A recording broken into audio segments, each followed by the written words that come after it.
A barrel is, by definition, a batted ball with an expected average of at least 500 and an expected slugging of at least 1,500. The Giants hit 2 of those in last night's game. Both of them were caught. The Padres hit 1, and it was a home run that was the difference in the game. So we'll break down what I've been seeing from these Giants who are struggling offensively on the surface, but maybe underneath the surface there's actually reason for optimism. So we'll break it all down next. You are Locked On Giants, your daily San Francisco Giants podcast. Part of the Locked On Podcast Network, your team every day.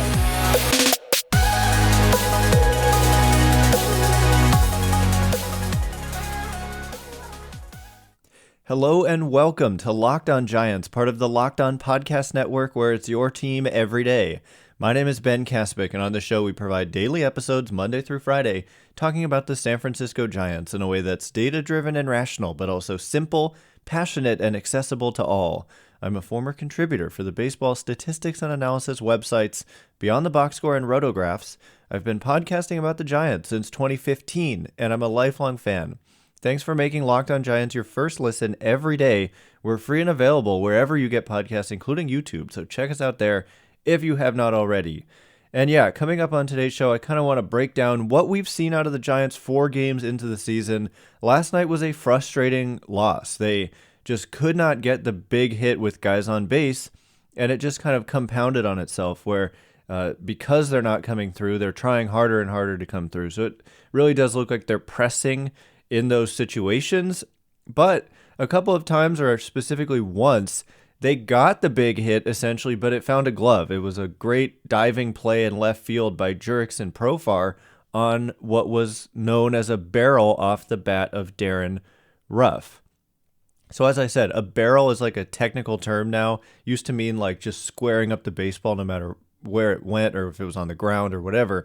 If you just hit it on the barrel, that's a baseball term. So I don't like that MLB.com, StatCast, whatever, created this new actual statistic. It's not like debatable. It's a statistic called a barrel. So it's a little confusing. But anyway, like I said, at least a 500 expected batting average and 1,500 expected slugging. Similar batted balls are hit at least 50% of the time with at least a 1,000 isolated power, essentially. And so Darin Ruf hit that ball. That was just an amazing diving catch by Jurickson Profar on the warning track in left center field. There was at least one guy on base. I thought off the crack of the bat that it might be gone and it would have given the Giants the lead, or maybe they were even tied at that point. But regardless, that has been an early theme, unfortunately. The Giants have hit the ball hard quite a bit, and an unexpected amount of the time the ball has been caught. Austin Slater also had a barrel to dead center field against Tyler Rogers' twin brother, to lead off the 9th inning with the Giants down a couple runs. And it was caught. It had a 900 expected batting average. So I'm not here to, whine and complain about the Giants being unlucky. But the point is that if we look at some of the numbers, the process and the ball off the bat looks relatively strong, and their relative struggles kind of seem unwarranted given some of these facts. For example, when I say the process, their chase rate of 28% as a team is 8th lowest in all of baseball. So they're continuing to be a team just like last year that doesn't really swing out of the strike zone all that often, at least so far into this season. A lot of these metrics aren't stable yet. They're going to change a lot. And so when I say this is what they are, I'm basically saying this is what they have done in 4 games. But to varying degrees, it doesn't really mean it's predictive of what's going to happen in the future. But I would say not chasing is one of those things that actually stabilizes pretty fast. And we'll look at the stabilization points of different metrics later on in today's show, specifically when we talk about Joey Bart, who, by the way, the quality of his at-bats have been so much better. He hit the 3rd or 4th hardest hit ball of the entire Major League schedule from last night, 111 point something miles an hour. He's just roasted the ball when it's been in his wheelhouse, and he's taken pitches that have not been in his wheelhouse, even if they're strikes. And so we'll talk about that and some amazing numbers on Joey Bart so far. But the Giants offense as a whole has just a 213 average, which is 19th in the game, 292 on base, which is 21st, and 339 slugging, which is 18th. Their 89 weighted runs created plus is 19th, isolated power of 126 is 16th, 270 average on balls in play is 18th. That's a number that I would expect as time goes on will get closer to 300. So they're just missing out when they put the ball in play. It's not falling in as often as you would expect. And their walk rate is 14th in the game. Strikeout rate 25.7% is 24th. So they are among the teams striking out the most right now, but they have faced some good starting pitching at least. And that was true yesterday. Nick Martinez coming over from Japan was impressive and looked good, and I can see why the Padres gave him this multi-year deal coming over from Japan. But like I said, chase rate 8th best in the game, and their launch angle is nearly 16 degrees, which is the 9th highest, so they're hitting the ball in the air, they're not chasing, and their hard hit rate is 8th best in the game. So it's hard for me to see why you would be the 8th best at swinging, not swinging at pitches out of the zone, the 8th best at hitting the ball hard, and then have an offense that ranks around 20th in the game. I mean, part of it is the strikeout rate. So that hard hit rate is like the percentage of balls you hit in play that are hard hit, which is 95 plus miles an hour by definition. And if you're striking out a lot, you're not getting as many opportunities to let those hits come to fruition. But the strikeout rate is one of those things that's too high and it's going to come down. So when all is said and done, there are some really good teams that have an even worse weighted runs created plus, like the Dodgers. I mean, look at that team. They've got Betts and Freddie Freeman and Trey Turner at the top of the lineup, and then not to even mention guys 4 through 9 are still really, really good players. Max Muncy, Will Smith, Cody Bellinger. I mean, there's some questions there about his future, but the Dodgers had a hard time scoring runs in Coors Field in their first series of the year. So it is way too early to panic. No one should be worrying about the Dodgers, and it's too early to worry about the Giants. Although, in my opinion, like, the injuries have hurt them a little bit, and we're seeing, Steven Duggar instead of Lamont Wade Jr., and Duggar hasn't been able to get it going. We're seeing a lot of Thairo Estrada, including against right-handed pitching, when otherwise we'd be seeing Tommy La Stella and kind of platooning with Estrada. So there are some concerns, but ultimately the process looks strong, and I believe that they're going to break through. And all of these numbers can be corrected, by the way, with one big game. Suddenly you're in the top 5 and everything if you score 12 runs in a game, which happens. So I've said that before in previous years, and that's exactly what's come to fruition. So I'm kind of trying to will that into existence tonight. But coming up next, I want to focus specifically on Joey Bart and what has been so different about him in this tiny little sample of 2022 versus the bigger sample of Joey Bart in 2020. So stick around for that. But first, BetOnline is your #1 source for all your sports betting stats and info. Find all the latest sports developments, league reviews, and news, including this year's basketball playoffs and the start of the Major League Baseball season. A lot of Giants-specific action on BetOnline, over-under, Cy Young, talking about Carlos Rodon and Logan Webb. I thought they were a little bit of good bets, given people were sleeping on these two a little bit, and I think Giants fans saw why Carlos Rodon very much could go out there and win a Cy Young award. He's got that kind of dominant stuff. BetOnline is your continued source for all your sporting wagering information from live betting, playoffs, esports, and more. Head to the website today or use your mobile device to learn more about the trends and action. BetOnline, where the game starts. All right, here we go. We are going to talk a little bit more in specifics about Joey Bart and what we've seen so far, and also like the stabilization point of some different metrics as it pertains to Joey Bart and the rest of the team. Thanks again for making Locked on Giants your first listen every single day. We're free and available on all platforms. Locked on MLB Prospects host Lindsey Crosby is a prospect encyclopedia, and he's going deep on the MLB stars of tomorrow. It's free and available wherever you get podcasts. So yeah, Joseph Bart. Let's talk about him for just a minute. what I have been so pleased to see, and this is what I saw in spring, I think I talked about this a couple times on the podcast, the difference for me in spring, because he always does well in spring. I see a lot of people saying, wow, look at these numbers he put up in spring. If you look at every single spring training he's ever had at Major League camp, it's almost identical. He always hits the crap out of the ball in spring training. But in the few games that were televised for the Giants, what I saw out of Joey Bart that looked different and encouraging to me, not that I was coming into the year saying he's going to be great because of this, but when I was looking for reasons for Joey Bart optimism, this is what I talked about. And that was his selectivity. He was doing less swinging at pitches that he couldn't drive, even if they're in the strike zone. And so for me, those pitches are like up and in fastballs, or generally just inside fastballs, unless he's really sitting on that pitch. But instead of swinging, even if it's like nicking the edge and busting up your bat and being out, he's taking that pitch, and oftentimes it's missing by an inch or two off the plate, and it's a ball. And also like these sliders away that are just off the plate, and these breaking pitches and off-speed pitches in the dirt below the zone, he's spitting on them. And that was not the case in 2020. That was his big issue that I read into a lot as a reason why he was going to struggle to find Major League success. Certainly if he didn't change that, he was going to struggle to find Major League success. And the numbers weren't pretty in 2020. Very difficult circumstances. He was kind of forced into action. There was the COVID season. There was no minor league season. He was just playing at the alternate site. And then he just comes up to the Major League level, having only played 22 games above single A. And so, yeah, it was a difficult circumstance for Bart, but he was really bad in the plate discipline department and swing decision department.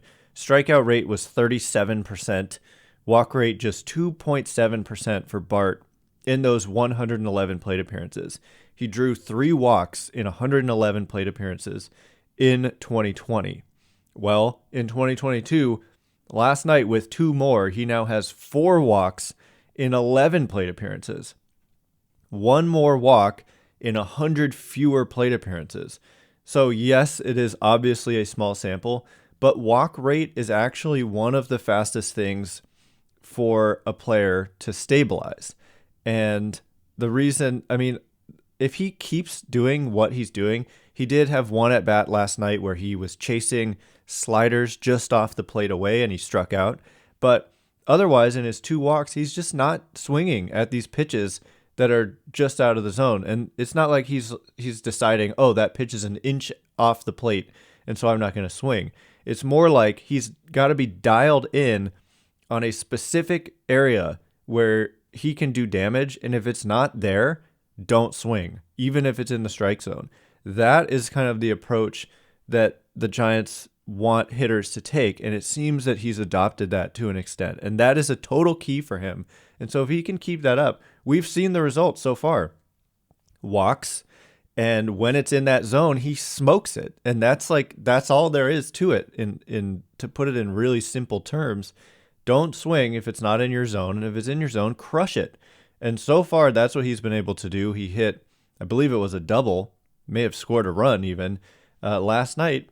And so Joey Bart's at-bats have been just much better. He still has struck out 27% of the time, which is high. But these other areas, if he can continue to do anything like that, then the outlook is much brighter, and that is a total key for success for him. But anyway, the stabilization point for some metrics. For offensive players, the fastest thing, this is all according to Russell Carlton, who wrote a book that has Madison Bumgarner on the cover, I think. I forget the name of it. I apologize. I really should remember. And then he was working for the Mets, used to write for, was it Baseball Prospectus? But anyway, he researched basically the stabilization point of these different metrics for pitchers and for batters. And for batters, strikeout rate, according to what they've got listed here in this article summarizing his research on Fangraphs, is the fastest thing to stabilize at about 60 plate appearances. So we're nowhere near there for any Giants player. They're kind of everyday guys, range from 10 to 20 plate appearances right now, more like 10 to 18. I think Darin Ruf has the most of any player. Yeah, at 18. A lot of guys with like 12, 14 in that department. So we're not there yet. So just another reason when you look at the team strikeout rate to not really focus on it yet, because nobody has reached anywhere close to their stabilization point. We're about a quarter of the way there for strikeout rate. Walk rate takes about double that. 120 plate appearances is what this says. But that's the stabilization point. So if you can just be walking a lot up to that point, it's going to move the needle, because even if you walk much less, but still sometimes, that overall number is going to be higher. And so that's why when you're talking about plate discipline, for me, it's one of those things that we can read into a little bit even after just a few games. Like Seiya Suzuki, for example, has chased, I think, the least of any player in the major leagues up to this point. And it's hard to fake that. You don't just go from that to being a wild free swinger generally. It probably means Seiya Suzuki is going to be one of the better players at laying off pitches out of the strike zone. So anyway, I don't think Joey Bart is going to be one of the best players at laying off pitches out of the strike zone, but he just needs to not be atrocious. And what it was in 2020 was atrocious. So that's great to see. That is a major key to the Giants' 2022 season. And generally speaking, like I said, they have the 8th best chase rate in all of baseball. And so if you do that and you hit the ball hard, I generally think good things are going to happen. So coming up in just a moment, we're going to talk about some of the details of this game. There was an incredible play by Mike Yastrzemski, something that the Giants are doing that I love, that not a lot of teams do, and it's been very helpful for them to this point. And also we're going to talk about a reported call-up. The Giants are making a move, and somebody is going to be added to the Major League roster today, reportedly. So all that in just a minute. But first, this episode is brought to you by Rock Auto. With the ever-increasing numbers of makes and models, it's now impossible for your local chain auto parts store to stock all the parts you need. Why endure the often pointless or seemingly intimidating questioning? Is your Odyssey an LX or an EX? And wait while the person behind the counter orders the parts on their computer, choosing the only brand their warehouse happens to carry. You have computers with access to rockauto.com at home and in your pocket. So why choose to spend 30, 50, even 100% more for the exact same parts from a chain store or car dealership? Random example, a Honda Odyssey fuel pump is $353 from a chain store and just $216 from Rock Auto. Rock Auto is a family business serving do-it-yourselfers online for over 20 years. Go to rockauto.com right now and see all the parts available for your car or truck. Write Locked On in their How Did You Hear About Us box so they know that we sent you. Amazing selection, reliably low prices. All the parts your car will ever need. rockauto.com. Okay, here we go. We're going to talk about some of the details of last night's game, get you set for this game tonight, and like I said, talk about what is reported to be a roster move that the Giants are making today. So we'll get into all of that in just a second. But yeah, the notes I have on yesterday's game, wasted opportunities early. They a couple of times, runner on third, less than 2 outs, just strikeouts in those situations. I think it was Jock Peterson and then Steven Duggar. Just many guys have had chances in those situations, and to me, that's when it looks like they're pressing. Right, they're aware that they're not scoring a lot of runs, and they're in the situation. They want to be the hero, and they're just tense, and they've not been able to come through. But I wouldn't read into that. I know people always do. It affects the outcome of the game certainly, but it's not predictive. I think once you just start to relax, I mean, every single game they've played to this point has been a one-run game. How about a game where you're leading by 5, 6? In those at-bats, suddenly you can relax and you just string some hits together and you get the job done, and it just starts to roll from there. And then there's not so much pressure to get it done. And that'll happen eventually. You're not going to play 162 one-run games. At least I wouldn't hope so. It's not very good for our health, I would imagine. It's been stressful. One-run games are stressful, whether you're winning or losing. So 4 games in, that's all we've had so far. Mike Yastrzemski made a couple of great catches, including one that was just spectacular. A diving headfirst kind of play in the up against the right field short wall in foul territory in a big situation. It ended up advancing a runner, and then that runner scored. But still, just a great catch by Mike Yastrzemski, who's looked really, really good defensively so far on the season in right field. At the plate, not so much, although his last at-bat, I think it was his last at-bat of the night, he lined a single to center field. And so that was good to see. He's not going to, it's like, okay, he's 0 for 9. Okay. He's not going to go hitless. So the hits are going to come. Just give it time. And 0 for 9 in the middle of the season, no one really pays all that much attention to, but it really stands out when it's the first 9. So give him time. Brandon Crawford, a little bit shaky defensively, made a in the 7th inning, the run that ended up being the winning run. Tyler Rogers on the mound. It was kind of a slowly hit ground ball to short. And to me, Crawford should have made the play. I think they may have given the hitter a hit on that, but to me, it's a play Crawford should make. And it set the tone for an inning that scored a run. I mean, a leadoff out should have been, turns into a base runner, is a big deal. And it was a Tyler Rogers special kind of inning. He gave up a lot of weak contact, and a run scored regardless. I mean, that's the thing. He's good at preventing runs. I think that we put a little bit too much emphasis on the weird hits that come, because generally speaking, he has prevented runs with the best of them. And when you keep the ball on the ground, it's much better than anyone who's got a tendency to give up, home runs. It's really hard to have a barrel against Tyler Rogers. And again, by barrel, I mean that technical definition, which is, it also has to be, it's not just the 500 average and 1500 slugging. It's that it has to be hit hard, 95 plus miles an hour, and it has to be in a certain spectrum of launch angles that lead to that type of results. So nobody does that really against Tyler Rogers, or at least it's very rare. And again, they didn't do it last night, but they were able to get a run out of it. Big play for me was with runners on first and third and Manny Machado at the plate. He got a little weak comebacker where Rogers had to move in and to his left to get the ball. They had the runner from third as a dead duck. If Rogers had just fielded the ball and come home, they get the out. It's first and second, 2 outs. You take your chances with the next guy. He opted to think about making the much more difficult double play where he's coming in into his left, fielding a ground ball, and then turning around and firing to second base to get what would have been a close play at second and then a double play on Machado. Machado's not that fast, so maybe you do get it, but you got the go-ahead run coming down the line, and he's done for if you just field the ball and throw home. To me, you've got to throw the ball home. Kruk and Kipe agreed, and easier said than done from home and watching on TV than when you're actually there. But that was a big play, and he should have, I'm sure he'll tell you, he should have thought about coming home instead of the double play. If it's right back to him, maybe you go right to second base, but it was weakly hit, and he had to run in and to his left. And then, the Darin Ruf barrel that got caught.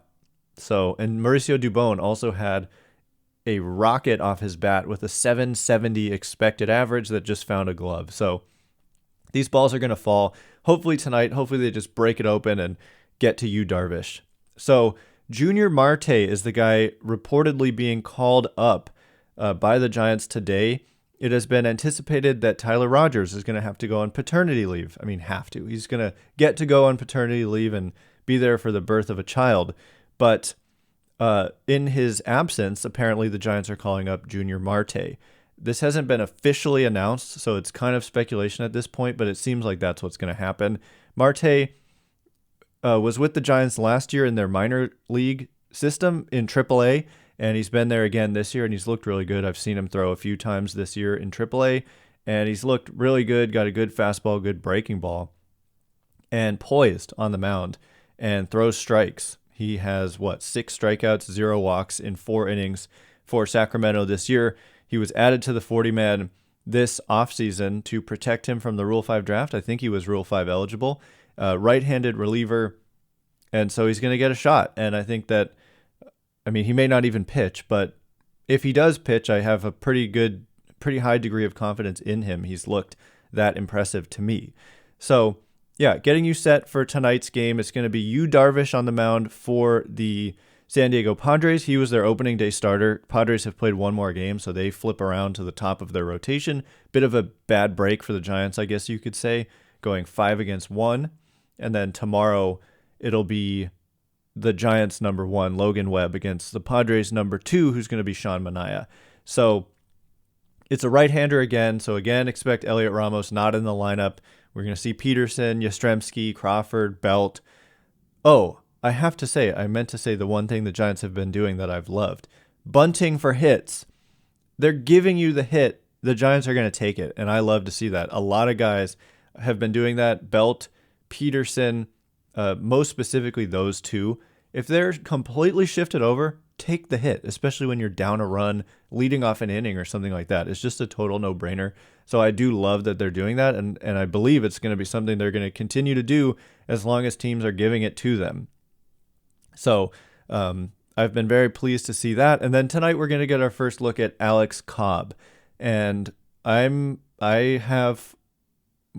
is not the right word. I'm excited to see Alex Cobb. He had quietly a very, very strong season for the Angels last year. Looked crisp in spring, was apparently sitting 95, 96, 94, 96, and topping out at 97, which is unusual for Alex Cobb. So he had this great kind of season last year with the Angels and a shortened year. I think he had some injuries as well. But if he can build on that by also adding velocity, then I don't know. Let's just see what we have in Cobb, and it's going to start tonight. Didn't even mention Alex Wood got the start. Looked pretty good, but gave up that home run, which ultimately was a little too much to handle. And in a couple innings, he struggled with command, and it drove up his pitch count, so he didn't go particularly deep into the game. But I thought that he looked pretty solid. So anyway, we'll be with you again tomorrow, breaking down kind of the new storylines that emerge from one more game. Can the offense break through, or is it more of the same? And does that increase our level of concern about them? And then how does Alex Cobb look? So all of that tomorrow. We're with you every single day. Thanks again for making Locked On Giants your first listen every day. Now make your second listen Locked On MLB. Paul Francis Sullivan, please call him Sully, brings you his unique perspective on the majors, past and present. It's free and available wherever you get podcasts. Once again, my name is Ben Kaspick. Check me out on Twitter at Ben Kaspick, Kaspick. If you like this show, please consider rating it or leaving a review. It helps me out a lot, so thank you in advance, and thank you to everyone who's done so already. I can't wait to be with you again tomorrow. Thanks again for listening. Stay Locked On Giants.